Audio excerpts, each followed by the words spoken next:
बच्चों, मैं बलविंदर कौर आज आपको चैप्टर नंबर 5 स्वामी की दादी समझाने जा रही हूँ। इस चैप्टर में बताया गया है कि जो बच्चे होते हैं वो दादी नानी के साथ बिना किसी अनुशासन के खुलकर बातें करते हैं। बड़े बूढ़ों को भी बच्चों के साथ खेलना, बात करना, समय बिताना अच्छा लगता है। बड़े बूढ़ों के साथ बताया गया समय हमेशा के लिए एक मीठी याद बनकर रह जाता है। तो उसमें बच्चा होता है स्वामीनाथन, उसका नाम होता है स्वामीनाथन। वो बच्चा कहता है कि हर बात अपनी दादी की मानता है, दादी को कभी नज़रअंदाज नहीं करता।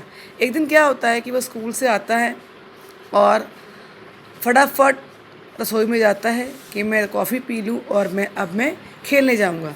तभी उसे आवाज़ आती है, उस दादी से बुला रही है। पहले वो सुनता नहीं है, पर उसको फिर बाद दया आती है कि नहीं, मेरी दादी मुझे बुला रही है तो मैं जाता हूँ और दादी की बात सुनकर आता हूँ। वो दादी के पास जाता है, पूछता है दादी क्या बात है। दादी कहती है कि मुझे ना तुम नींबू ला दो, मेरे पेट में दर्द हो रहा है और ये 6 पाई ले जाओ, 3 पाई तुम रख लेना और 3 पाई की नींबू ले आना, पर मेरी शर्त है कि तुम मेरे 10 गिनने के पहले पहले वापस आ जाना और नींबू ले आना। अब बच्चा होता है स्वामीनाथन से गुस्सा आता है कि मैं तो खेलने जा रहा हूँ, दादी ने शर्त रख दी। बोलते है पकड़ो अपने पैसे, मैं खेलने जा रहा हूँ, किसी और से मंगा लो। वो खेलने चला जाता है और खेलते खेलते रात हो जाती है। जब वापस आता है तो पता लगता है कि हाय मैं तो भूल गया, नींबू लेकर नहीं आया, दादी को मैंने पैसे वापस कर दिए। उसको बहुत दया आती है। वो दौड़ते दौड़ते दादी कमरे में जाता है, देखता है कि वहाँ पर जो लाइट है वो धीमी रोशनी जल रही है। उसको दादी चेहरा दिखता नहीं है। वो सोचता है मेरी दादी मर गई, अब मैं क्या करूं। वो आवाज़ आता, दादी तुम्हारा दर्द कैसा है। दादी आँख खोलती बोलती है, स्वामी तुम आ गए, बेटा तुमने खाना खा लिया। बोलता खा लूँगा खाना, पर बता तुम्हारा पेट दर्द कैसा है। तो दादी बोलती कि नहीं मैं बिल्कुल ठीक हूँ, तुम्हारी माँ के पास नींबू पड़े थे फ्रिज में, मैंने वो ले लिए, अब मैं बिल्कुल ठीक हूँ, तुम घबराओ मत। तो ये सुनकर उसके दिल का तो बोझ उतर जाता है कि नहीं मेरी दादी जो है ठीक है, उसको कुछ नहीं हुआ। अब क्या होता है, दादी के पास बैठ करके वो बातें करने लग जाता है। पूछता दादी अब जानते टेट क्या होता है। दादी बोलती है क्या होता है बेटा, मुझे तो पता नहीं है। बोलता आप जानते नहीं हो, टेट क्रिकेट का महान खिलाड़ी है, ये दुनिया का सबसे बड़ा सबसे तेज़ गेंदबाज है, तुम जानती नहीं हो क्रिकेट के बारे में क्या। दादी बोलती नहीं बेटा, अब क्रिकेट क्या होता है इसके बारे में भी नहीं पता।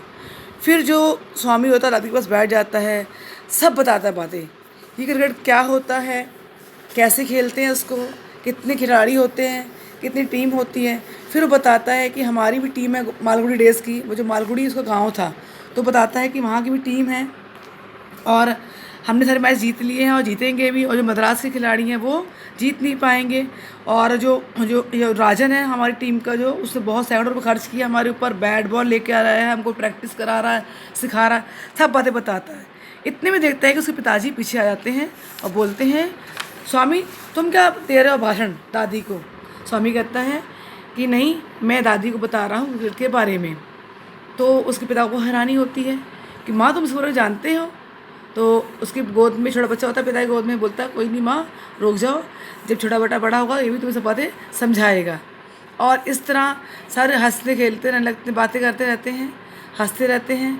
फिर पिता कहता है छोटे बेटे को कि हाँ माँ, छोटा बेटा भी तुम्हारे लिए इस तरह बहुत सी ज्ञान की बातें लेकर आएगा। फिर वो लोग सब लोग खाना खाने के लिए चले जाते हैं।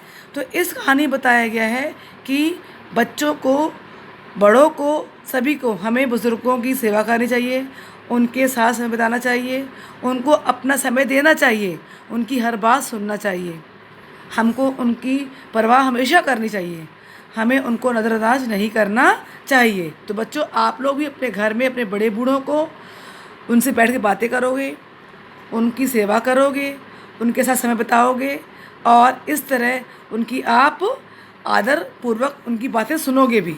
धन्यवाद।